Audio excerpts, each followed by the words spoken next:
क्या रुद्र, क्या किया आज स्कूल में? आज तो छुट्टी थी ना। आज वो महावीर जयंती थी। हाँ, अच्छा अच्छा अच्छा। दर्शन भैया, आप ये महावीर भगवान जी के बारे में कुछ तो बताइए। क्यों?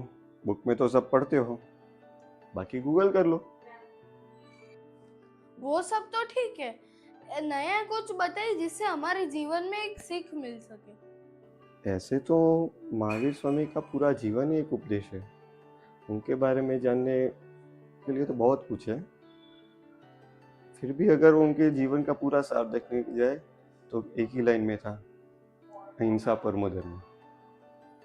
यानी कि हमें हिंसा नहीं करनी चाहिए। हमने तो कहाँ कभी हिंसा की है, हम हिंसा करते ही नहीं है।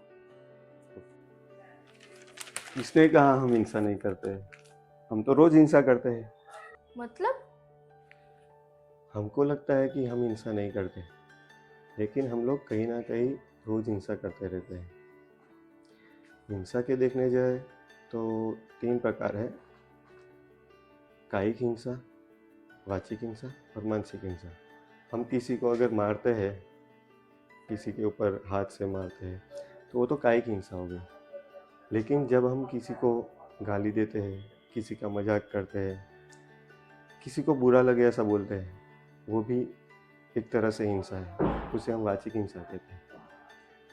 और उससे भी ज़्यादा जब हम किसी के ऊपर ऐसी अपेक्षा रखते हैं कि वो हमारे तरह ही जिए, हमारे जो विचार है, हमारी जो इच्छा है, हमारी अपेक्षा है, किसी के ऊपर थोपने का प्रयत्न करते हैं, वो मानसिक हिंसा है।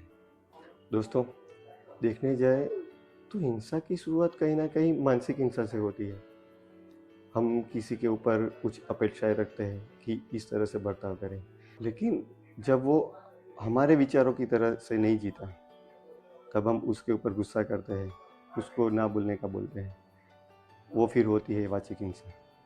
और फिर जब वाचिक हिंसा से भी काम नहीं चलता, तब जाके हम करते हैं कायिक हिंसा। ज़्यादातर हम में से सब लोग हिंसा को कायिक हिंसा के रूप में ही जानते हैं। हमको लगता है कि जो कायिक हिंसा है वही हिंसा है। दोस्तों, ऐसा नहीं होता। वाचिक हिंसा और मानसिक हिंसा भी एक हिंसा है। दोस्तों, हिंदू धर्म में भी जो देह के तीन प्रकार दिखाए जाते हैं, स्थूल देह, सूक्ष्म देह और कारण देह, तो जो हम कायिक हिंसा करते हैं वो तो स्थूल देह पे करते हैं। तो फिर सूक्ष्म देह और कारण देह का क्या? उसके ऊपर भी मानसिक और वाचिक हिंसा होती है। तो हिंसा के बारे में तो महावीर स्वामी जी का तो ये कहना था। आपका क्या कहना है?